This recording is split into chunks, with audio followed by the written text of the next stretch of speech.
lapha mayitshe lapha kakosibati ingabi sakho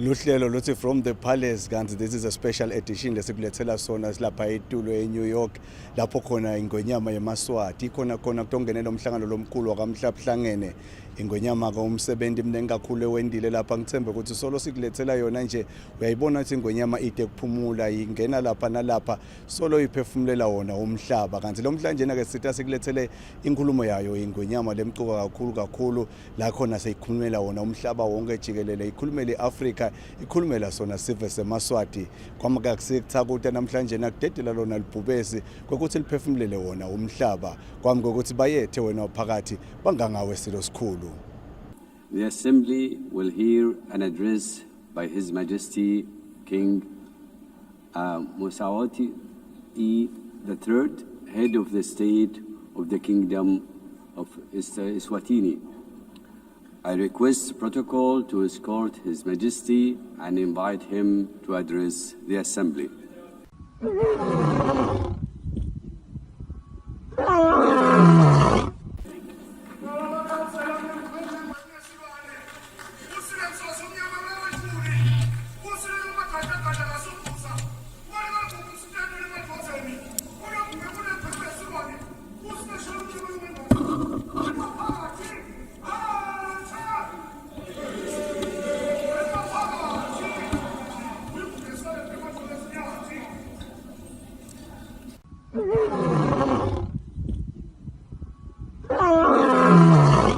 Your Excellency, Madam President of the General Assembly, Your Majesties, Excellencies, Heads of State and Government, UN Secretary General, distinguished delegates, ladies and gentlemen, it is a great pleasure to address the 80th session of the United Nations General Assembly under the theme Better Together, 80 years and more for peace, development, and human rights.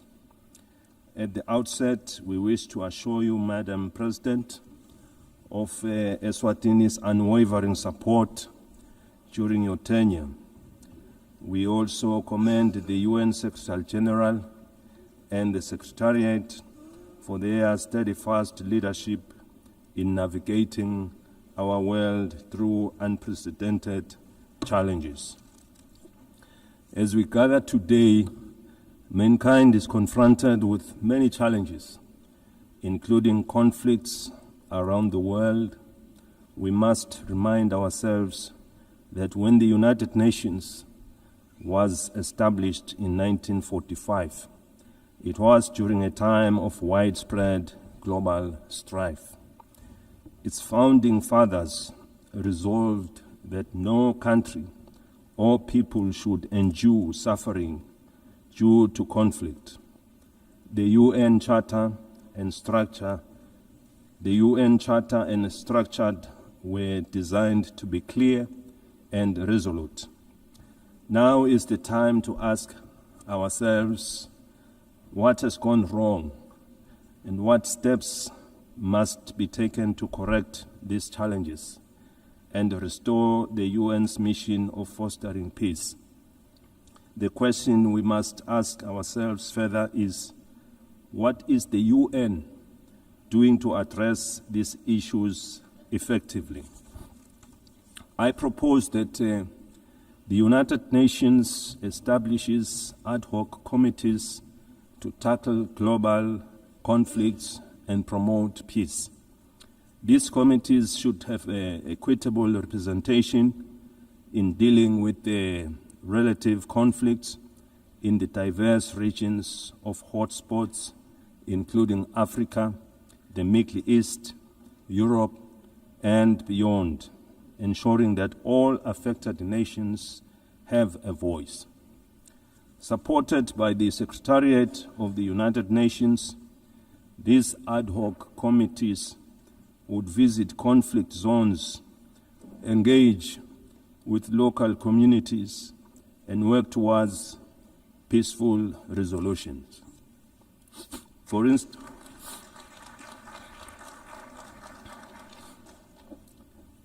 instance, in Africa, the conflicts in Sudan, South Sudan, Somalia, the Sahel, and the Great Lakes need the intervention of these ad hoc committees. In the Middle East, they should facilitate dialogue with all parties involved. The team could ask the Palestinians what it will take to release the hostages, given the fact that the Israelis would remain aggrieved as long as their loved ones are not with them. Similarly, the ad hoc committee should engage the Israelis to ascertain what it will also take for them to stop the bombardment, to avoid loss of more innocent lives, widespread destruction of property, and a growing refugee crisis.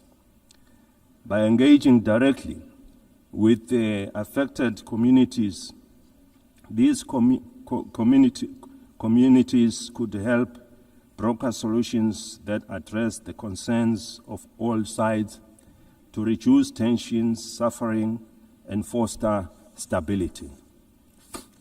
In the conflict between Russia and Ukraine, these ad hoc committees could mediate discussions to identify pathways to peace.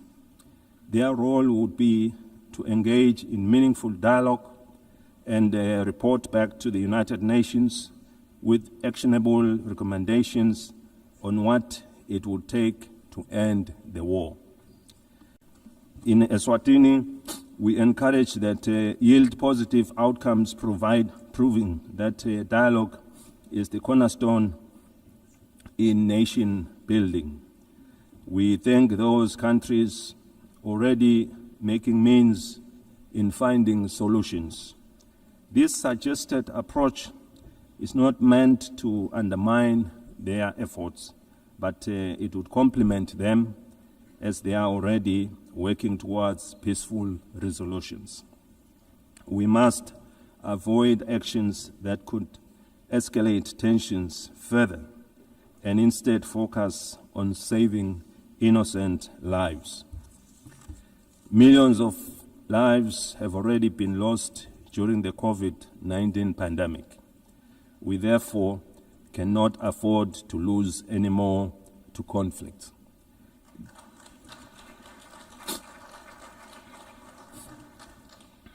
The UN must now focus on supporting the building of economies of the world to address issues of poverty and the global financial crisis which we experienced after the COVID-19 pandemic.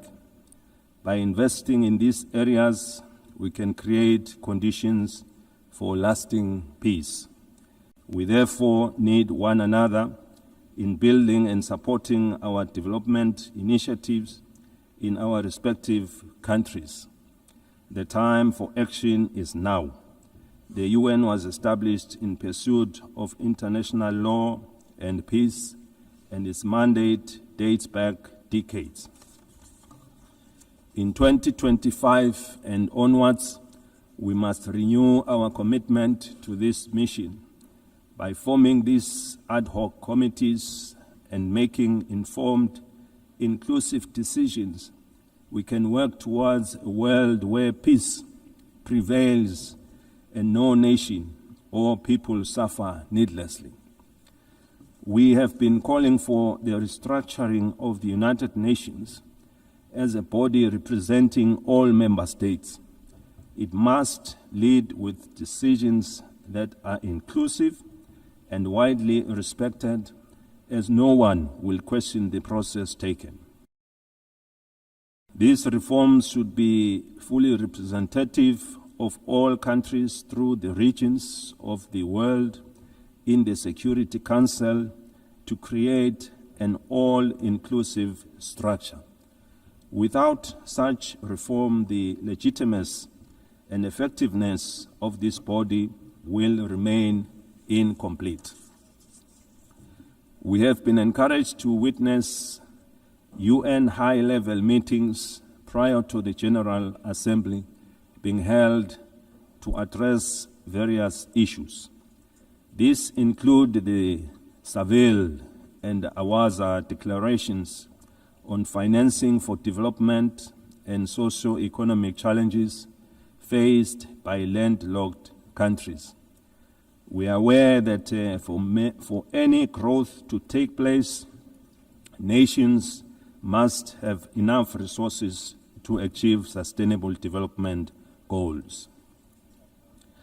As we convene to advance international cooperation and to uphold human rights and fundamental freedoms for all, we are reminded that our work is both urgent and indispensable.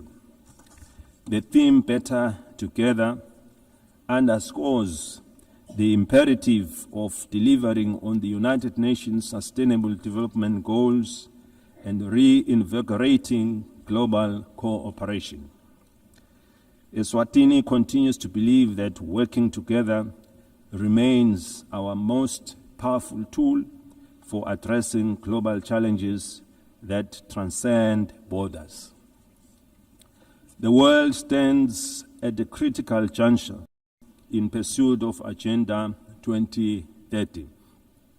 With only 5 years remaining, we must face the reality that progress on the SDG is far off track.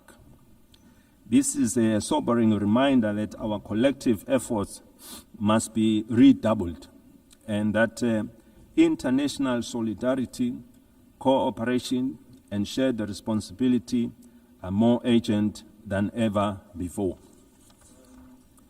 Through my national call to all Eswatini, to all Emaswati of Ngwe, for a greater sense of agency in the pursuit of sustainable development, the Kingdom has made important strides in advancing Agenda 2030, particularly in the areas of the economy, in various sectors, health, education, and gender equality, to mention a few.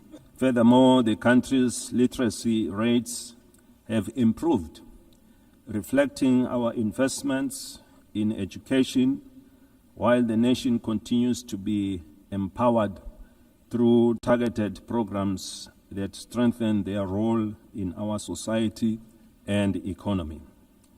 These achievements demonstrate what is possible when determination and partnership come together. While we have witnessed the GDP growth of our economy, we remain with a number of challenges to address, and we count on the UN for support to become one of the advanced economies of the world. We have implemented initiatives to grow our economy and attract new investments by opening trade opportunities with other countries that give access to regional and international markets. Your Excellencies, the global economy remains fragile. Persistent inflation resulting in rising food and energy prices, as well as tightening financial conditions, have eroded fiscal space for many developing nations. Across sub-Saharan Africa, countries spend on average 12% of government revenues on debt servicing, diverting resources urgently needed for social cohesion programs. Eswatini also advocates for trade facilitation and economic diversification, simplifying customs procedures, reducing regulatory barriers, and enabling greater participation in regional and global value chains. In this regard, the African Continental Free Trade Area has the potential to boost intra-Africa trade by up to 52%, drive industrialization, and create millions of jobs. For countries like Eswatini, the AfTA offers more than market access. It provides a pathway to overcome geographic constraints through regional integration, cooperation, and efficient trade corridors. In an increasingly connected world, the Kingdom of Eswatini is actively striving for digital transformation as a catalyst for sustainable development. Eswatini is open for business in technology and looks forward to partnering and sharing experiences with other developed countries in advancing our technologies. Eswatini is proud of the significant progress achieved under Sustainable Development Goal 3. We welcome the progress made in the ratification of the Pandemic Treaty. This landmark agreement is essential for strengthening preparedness and resilience against future health emergencies, fostering effective and equitable cooperation. We remain deeply concerned about the decline in bilateral and multilateral support for global health priorities. Weakening our joint efforts threatens to erode decades of progress in this sector, as health is a global security. The Kingdom of Eswatini recognizes that the increasing frequencies and intensity of natural disasters, emergencies, and protracted crises highlight the urgent need for integrated responses that bridge humanitarian relief, long-term development, and peace building. We urgently need to strengthen disaster preparedness, build resilient communities, and integrate emergency responses with sustainable development. Eswatini, like other countries in the region, has many young and marginalized groups who face unemployment and inequality in various sectors. Ensuring empowerment, capacity building, and employment is our priority, and with the support of the UN programs, we are taking deliberate steps to provide a more enabling environment to guarantee their future.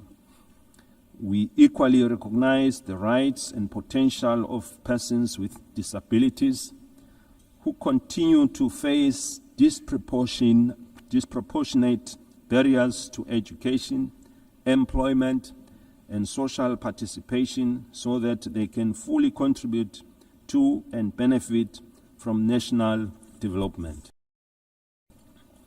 The United Nations General Assembly Resolution 2758, adopted in 1971, did not address the issue of Taiwan's representation in the United Nations, and it does not preclude their participation in the UN system. The United Nations must seek suitable ways of including Taiwan so that she can better contribute to realizing the UN Sustainable Development Goals. In that way, this will fulfill the UN mandate to ensure that no country is left behind. Madam President, in conclusion, we are entrusted with the hopes of our people and the future of our children. Let us not leave this assembly without reaffirming our commitment to justice, peace, and sustainable progress for all. The Kingdom of Eswatini stands ready to play its part. The international community must remain united in addressing shared global challenges from hunger and malnutrition to climate change under the guiding spirit of better together. I thank you. May Almighty God bless us all.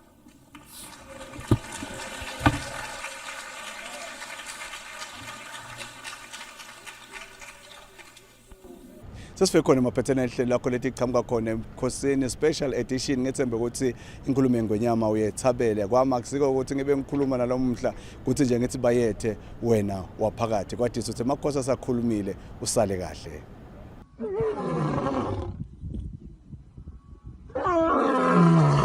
Wena ngishoba lenkuzi kangwani inganilimi inyama lesabeka wena Mswati lo ingongoni emngonga kangani inganelo wavusa kwetfuka bamagagula kadhokolwa ku labathe bahlala buhlala uhlalo kwaye kwetfuka bakagamane bakamnisi nangunamanjolo umangelo no phakathi layelala langakhawula itati ngizamqolo njengokushimali naye labatalo yathi liyawufuna kwangitshela ukuthi kufuka emalangeni jubala kusathalekisa ingilande esikolweni unelefa wena Mswati wase uba indlaluselwa wase uyayibamba impeniseli ngisho la kwasana ngayo mkhwase gijima ubele yagodla ngeshaka kwetilwandle kwatamatama livela Mswati timbi bataphuma kusakala kathi ngwetacela emuzini lapha emdzimba tati bona ingonyama ehlane ehlula umbutho wena ngemkhombo welanga kangwani ingani ilanga laphuma etsheni lapha kankosikati tingabi sathe khane safeni tagijima tawutekela bonini emakhaya inani banele baphuma bahlolwa ngetikhalate emaguma makho setive ngonyana lemunya lapho setibuya imbunga umvemvakisi waselusaseni awuhlali phaswe sabathi intuli sithole emhlophe ngeuhlula emanga emadotsa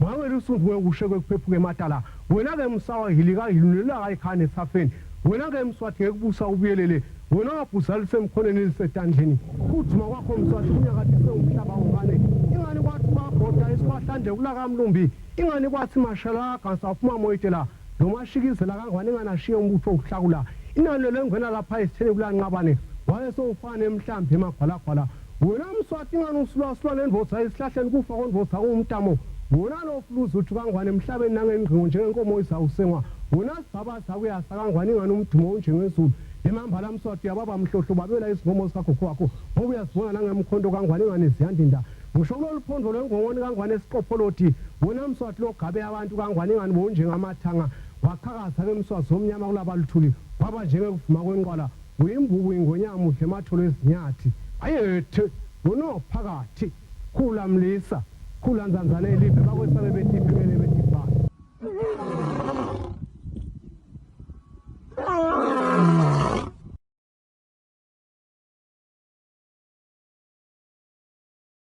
Spa brings you 4 days of even more. Get 2-ply Baby Soft toilet rolls, 18s, any 2 for 220. Save 118 Emalangeni. 200-gram Baker's Tennis biscuits, any 2 for 40. Save 18 Emalangeni. Or 400-gram Sunlight laundry bar, buy 3 for 48. Save 12 Emalangeni.